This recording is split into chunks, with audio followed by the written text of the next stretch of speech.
upon Mayor Carmen Julie Cruz. Madam Mayor, thank you very much for your time tonight. I really appreciate talking with you. Thank you for having me. And so the most important question, of course, is how is your city doing? How is the response progressing? Ever since last Thursday, things started picking up a lot because of private donations. People have overcome with solidarity, and Chicago, Illinois, Miami Beach, Los Angeles, New York, Boston, private organizations and non-governmental organizations like Operation Blessing have just been bringing loads and loads of food and water. And I have to say that now having the FEMA supplies been brought directly into the municipality has helped a lot. So we have been able to use the FEMA supplies to help other municipalities that have not received anything. The town of Comerío, the town of San Lorenzo. We're going to do the same with the town of Villalba, the town of Lares. So these are places in the inner side of the island nation of Puerto Rico where no one has been able to pretty much get. They've been there to assess, they've been there to talk, they've been there to figure out what is going on, but the people keep just lacking water, lacking food, lacking medical attention. There are simple and basic things that we all know we need, but I really felt that the second part of the meetings today with the White House staff were conducive to just sort of bridging the gap between the disconnect of what they say is happening. By the way, the Pentagon does not agree with their assessment, and what really is happening. And I think that disconnect is really, that gap got closed a lot more by talking to 5 mayors that were there. And we were able to also propose solutions to some of the logistical problems and issues that have been brought up. In terms of San Juan, the flooding that we had has receded mostly.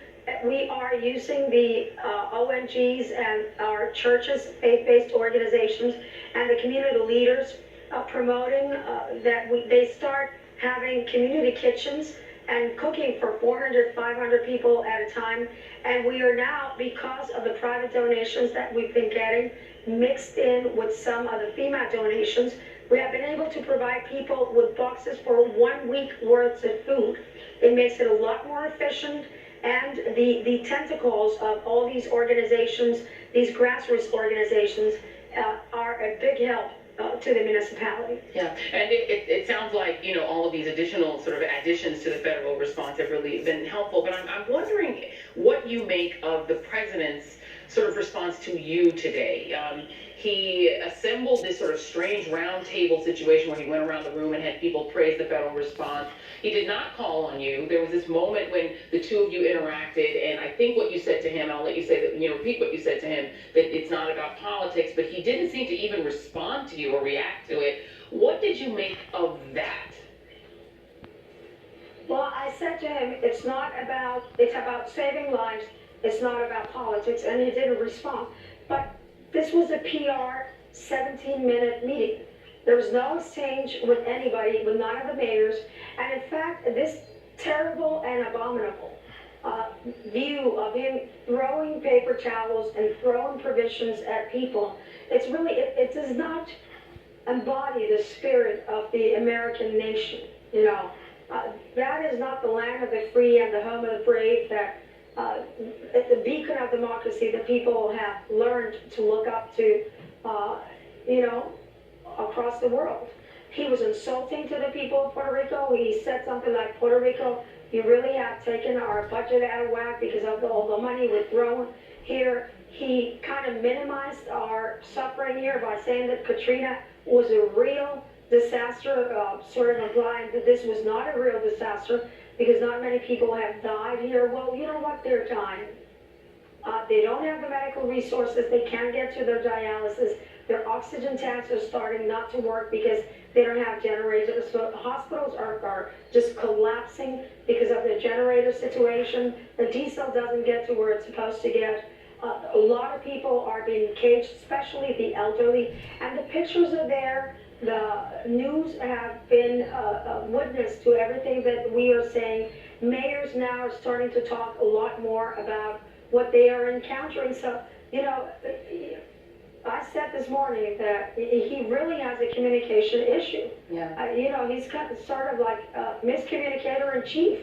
And really, you don't go to another place when people are in peril and are suffering, and you just kind of hover around in a helicopter without having some kind words to say. It's just common courtesy. Yeah. But his staff, Yeah. on the other hand, seem to want to approach this a different way. One more quick question, because when you talk to other mayors in Puerto Rico, do you get the sense that they fear that if they don't, that they have to praise Donald Trump in order to get the full aid and attention that they deserve? Yes, to those that are able to talk to, and the reason is simply one.